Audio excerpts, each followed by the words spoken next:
Right, let's talk a bit about physical versus digital media. And it's not going to be hard to figure out which side of this argument I'm on. Because the main problem people have with physical media is that it's physical, it's breakable, you can damage your discs. But, bluntly, that's not going to happen if you just look after them. But especially with cartridges, I've never had an N64 cartridge die on me, not once. And with discs, yeah, you can break them by dropping them, but only if you drop them repetitively. I've never had a disc die just from dropping it once. I understand accidents happen and occasionally they do break, but let me put it this way, right? The new Xbox One stuff, the Xbox Series, and the newer PlayStation stuff, there's nothing on those discs, at all.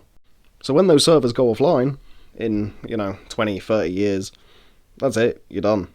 You can't play that game anymore. Like Overwatch 1, you just can't play it anymore. Doesn't matter if you've got a disc or not, can't do it.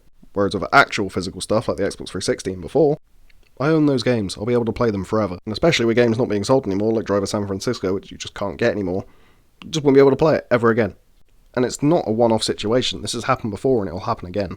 And the second-hand market's dying now. The only games you're going to actually end up buying second-hand are the older Xbox One stuff and before. Everyone else, there's no point. And if we're going to sit here and lie that having physical stuff isn't cool, you're lying.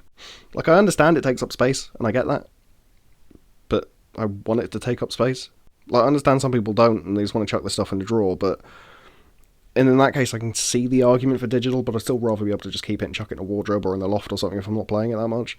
And if you're going to sit there and say, oh, well, yeah, but I'm going to play all of my games all the time. No, you're not. These consoles don't have enough storage space for you to download all of these games at the same time.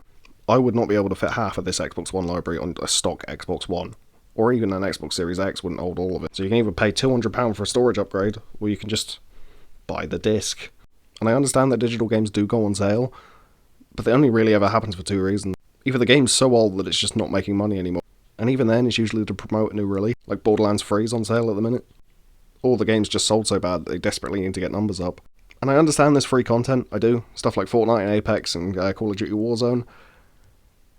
But just keep those digital then. Like, I'm not against digital media, I'm against it being the only option.